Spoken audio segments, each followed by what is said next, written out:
اللہ تعالیٰ نے فرمایا اس کے 7 دروازے ہیں، ہر دروازے کے لیے ان میں سے ایک حصہ ہے الگ الگ کیا ہوا۔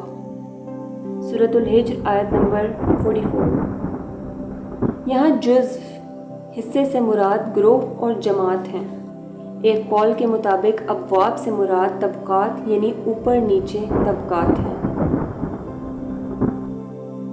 ابن جریح کا قول ہے کہ دوزخ کے 7 درکات نیچے جانے والے درجات ہیں، اور وہ یہ ہیں: جہنم، پھر نتا، پھر حطمہ، پھر سعیر، پھر سکر، پھر حجیم، پھر حاویہ۔ سب سے اوپر والا موحدین گناہ گاروں کے لیے ہے، دوسرا یہودیوں کے لیے، تیسرا عیسائیوں کے لیے، چوتھا سائبین کے لیے، پانچواں مجوسیوں کے لیے، چھٹا مشرکین کے لیے اور 7واں منافقین کے لیے۔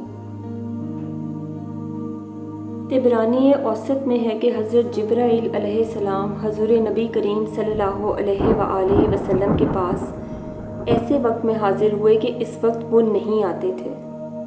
جناب رسول اللہ صلی اللہ علیہ وآلہ وسلم جلدی سے ان کی طرف اٹھے اور فرمایا: اے جبرائیل، کیا بات ہے کہ میں آپ کے رنگ کو بدلا ہوا دیکھ رہا ہوں؟ انہوں نے کہا: میں تب آپ کے پاس آیا ہوں کہ اللہ تعالیٰ نے دوزخ کی دھونکیوں کو آگ بھڑکانے کا حکم دیا۔ حضور اقدس علیہ الصلوۃ والسلام نے فرمایا: مجھے دوزخ کی صفت اور تعریف بتاؤ۔ حضرت جبرائیل علیہ السلام نے کہا: اللہ تعالیٰ نے دوزخ کو حکم دیا، چنانچہ اس پر 1000 برس آگ جلائی گئی اور وہ سفید ہو گئی۔ پھر 1000 سال تک آگ جلانے کا حکم دیا تو وہ سرخ ہو گئی۔ پھر 1000 سال تک آگ جلانے کا حکم دیا تو وہ سیاہ پڑ گئی، نہ ان کے شرارے ختم ہوئے اور نہ ان کے شعلے بجھے۔ اس ذات کی قسم جس نے آپ کو نبی برحق بنا کر بھیجا ہے، اگر دوزخ سے ایک سوئی سوراخ کے برابر کھل جائے تو تمام اہل زمین مر جائیں۔ اس ذات کی قسم جس نے آپ کو حق کے ساتھ مابعوث فرمایا، اگر دوزخ کے داروغوں میں سے ایک داروغہ دنیا والوں کے سامنے ظاہر ہو جائے تو سارے اہل زمین اس کے چہرے کی خوفناکی اور اس کی بدبو کے باعث مر جائیں۔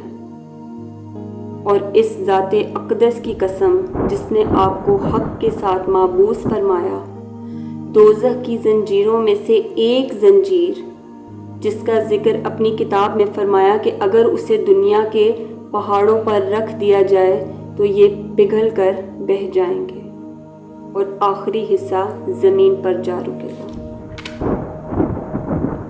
جناب رسول اللہ صلی اللہ علیہ وآلہ وسلم نے فرمایا: اے جبرائیل، بس کافی، ایسا ہے کہ میرا دل پھٹ جائے گا اور میں مر جاؤں گا۔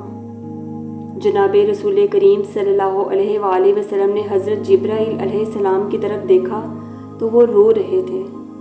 آپ نے پوچھا: اے جبرائیل، تم کیوں روتے ہو؟ تم تو اللہ کے ہاں ایک خاص مقام رکھتے ہو۔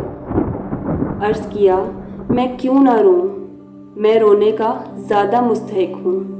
کہیں ایسا نہ ہو کہ میں اللہ تعالیٰ کے علم میں اپنے موجودہ حال کے بجائے کسی دوسرے حال پر ہوں تو پھر میں نہیں جانتا کہ جس طرح ابلیس پر آفت آئی کہیں مجھ پر نہ آ جائے، وہ بھی فرشتوں میں سے تھا، اور میں نہیں جانتا کہ جس طرح ہاروت و ماروت پر آفت آئی کہیں مجھ پر ہی نہ آ جائے۔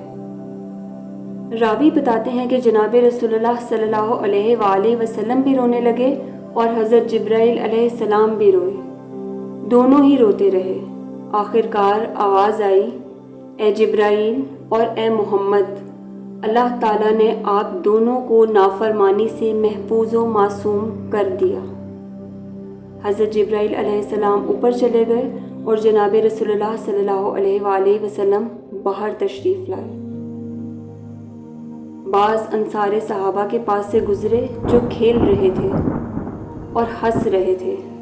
آپ نے فرمایا: تم ہنس رہے ہو اور تمہارے اوپر دوزخ ہے، اگر تم وہ باتیں جانتے جو میں جانتا ہوں تو تم تھوڑا ہنستے اور زیادہ روتے، اور تمہیں کھانا پینا بھی اچھا نہ لگتا، اور تم ویران علاقوں میں اللہ تعالیٰ کی پناہ کی تلاش میں نکل کھڑے ہوتے۔ آواز آئی، اے محمد صلی اللہ علیہ وآلہ وسلم، میرے بندوں کو مایوس نہ کرو، میں نے آپ کو خوشخبری دینے والا بنا کر بھیجا ہے اور تنگی کرنے والا بنا کر نہیں بھیجا۔ حضور اکرم صلی اللہ علیہ وآلہ وسلم نے فرمایا، درست ہو جاؤ اور قریب ہو جاؤ۔